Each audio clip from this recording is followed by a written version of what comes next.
Bonjour monsieur, bonjour mes amis. Est-ce que vous allez bien?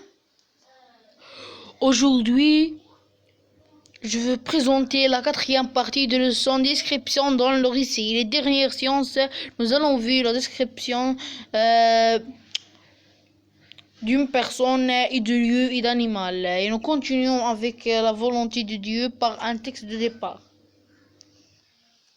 Euh, avant de commencer, j'aimerais bien de la description dans le récit. Donc, ça sert à quoi? La description dans le récit. Donc, vous savez très bien que le narrateur peut faire un pause, peut s'arrêter quel moment pour se livrer. La description, donc, ils servent à quoi? Premièrement, ils peuvent avoir un rôle de donne effet de réalité de la véridité heuristique. Donc, je décris un lieu avec beaucoup de précision en cours, une personne, une personne que ce qui racontait est vrai et inspiré de la réalité de la description peut avoir mesure ou permet au lecteur, d'imaginer avec des précisions que si ce qui décrit donc la personne, animal, objet, etc. Ça peut aussi avoir un effet de suspense ou d'attention ou d'attente. Lorsque le narrateur s'arrête, suspend, le narrateur au moment effet d'attendre l'interlocuteur et un effet de suspense ou d'autant. Puis on a un texte de départ. Je vais le lire.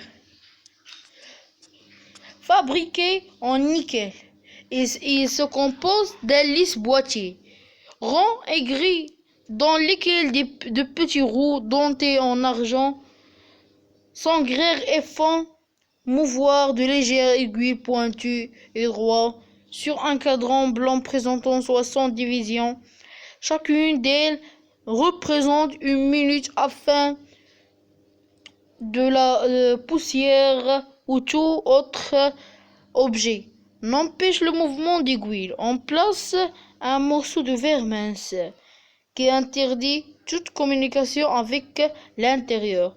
C'est un instrument qui indique l'heure. Puis, on a les étapes de décrire un objet. Pour décrire un objet, on va poser des questions. Qu'est-ce que c'est? Il a quelle forme? Il a quelle matière? Et à la fin, et finalement, il est comment? Puis, voilà, dans ce tableau, on a essayé de répondre les questions qu'on a posées concernant l'objet décrit dans le texte. Concernant les matières, on a les matières en nickel, en argent, de verre, et les couleurs gris, blanc, et les formes rond, denté, pointu, droite, et les dimensions petites, minces, et l'aspect extérieur lisse. Puis on a un exercice comme un mystique. Je suis un petit, je vais le lire. Je suis un petit objet plein d'énergie. On m'utilise pour tout ce qui a besoin d'électricité pour fonctionner, mais qui ne peut être branché à une prise. Par exemple, une montre, une télécommande et certains appareils de photo. De nos jours, je suis souvent remplacé par la batterie, mais moi aussi je peux être rechargeable. Quel est cet objet? L'objet s'appelle la batterie. Et finalement, merci pour votre attention.